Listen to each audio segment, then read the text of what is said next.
आज बहुत सारी एडटेक कंपनियां टीचर्स को ही उनके पढ़ाने पर रोक लगाने को आतुर हैं। अगर आज आप देखेंगे, मैं इतने दिनों से क्लास नहीं ले पा रहा था, क्लास नहीं ले रहा था, तो मेरे पढ़ाने पर रोक लगाने के लिए भी कई सारी कंपनियां बहुत आतुर होके कोर्ट में अर्जी लगा रही हैं कि भाई ये बंदा पढ़ाए ना। सोचिए, जबकि वो ये जानती हैं कि टीचर्स ने ही इन एडटेक कंपनियों को बनाया है। आप सोचिए कितने कमाल की बात है कि जिन कंपनियों को हम जैसे शिक्षकों ने बनाया, और आज ऐसी बहुत सारी कंपनियां चाहती हैं कि वो शिक्षक ना पढ़ाएं। क्यों? क्योंकि इससे उनका बिजनेस इंपैक्ट होगा।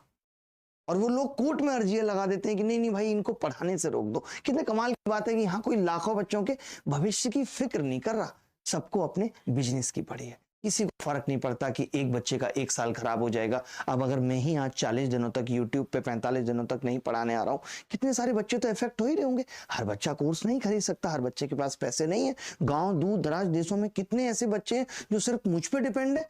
जब मुझे इतने सारे मेल मैसेजेस आते हैं कि वो सिर्फ इसी बात पर डिपेंड है कि उनको गणित पूरा यूट्यूब से ही पढ़ना है, कई बार मैं सोचता हूं कि मैं इस जमाने में फिट हो नहीं सका। क्यों ना ये सब छोड़कर वापस उसी जिंदगी में लौट जाऊं। फिर लगता है कि नहीं यार, ऐसा कैसे। मैं तो बच्चों के लिए इतना लड़ा हूं, और आज खुद की लड़ाई क्यों ना करूं। मैं जानता हूं कि मैं अगर सच्चा हूं तो ये सच जीतेगा। आज जो भी लोग गलत कर रहे हैं उन्हें कैसे करने दूं, उन्हें हराना जरूरी है। और ये मैंने ठान लिया है कि मैं हरा के रहूंगा। मेरा जमीर ये मुझे कभी अलाउ नहीं करेगा कि मैं किसी भी मलाल के साथ अपनी जिंदगी गुजारूं। कभी नहीं, कभी किया ही नहीं। आपने देखा होगा आज जब भी आपके साथ गलत हुआ, चाहे वो यूएफएम वाला केस हो, सबसे पहले अगर कोई शिक्षक बच्चों के खिलाफ आवाज उठाना स्टार्ट किया ट्विटर पे या कहीं भी, तो वो मैं था। 2017 के आंदोलन में बच्चों के साथ रोड पे मैं खड़ा था। इस चीज की शुरुआत की है मैंने बच्चों के दर्द को अपना दर्द माना है। 12 साल मुझे पढ़ाते हो गए। आप में से कुछ लोग 5 साल, कुछ लोग 2 साल से मुझे जानते होंगे। इस दौर में भी बहुत सारी परेशानियां भी जीवन में देखी, बट हमेशा हौसला जिंदा रखा।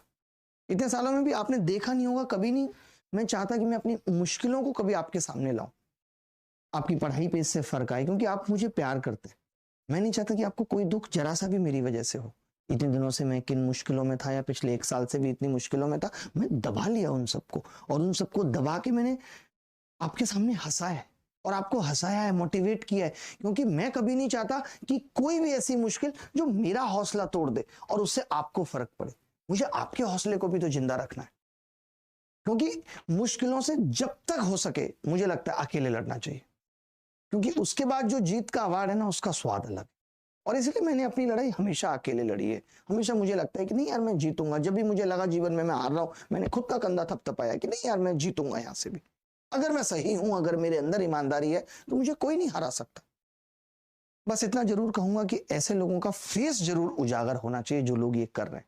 दुनिया को भी पता चलना चाहिए, ताकि आगे ये लोग और मेरे जैसे लोगों को अपने झांसे में ना फंसा सके, ताकि लोग अपना चैन सुकून खो दे। तो ये मैं बहुत जल्दी इन सब चीजों की भी पोल खोलूंगा। जो लोग भी ये कर रहे हैं, गलत कर रहे हैं, चाहे वो टीचर्स के साथ या वो किसी भी टीचर्स के साथ हो रहा है। जब मैं बच्चों के लिए आवाज उठा सकता हूं, तो मैं टीचर्स के लिए भी आवाज उठा सकता हूं। क्योंकि पिछले इन 6-7 महीनों, ऑलमोस्ट 1 साल कह लें, बहुत कुछ बिखरा है, और वो सब समेट रहा हूं मैं। और हमेशा खुद के जीवन से ही सीखा है कि जब भी कोई भी मुश्किल वक्त आए, कैसा भी दौर आए, वो गुजर जाएगा। Nothing is permanent, everything is temporary. जो फिर से सब कुछ शुरू करना चाहिए, इसलिए लिखा भी थंबनेल पर कि रीसेट। पुरानी चीजों को रीसेट करते हैं, फिर रीफोकस करते हैं, रीस्टार्ट करते हैं। कोई बात नहीं, क्या ही चला गया, क्या लेकर आए थे जो चला गया, सब कुछ तो यहीं से लिया, फिर वापस ले लेंगे।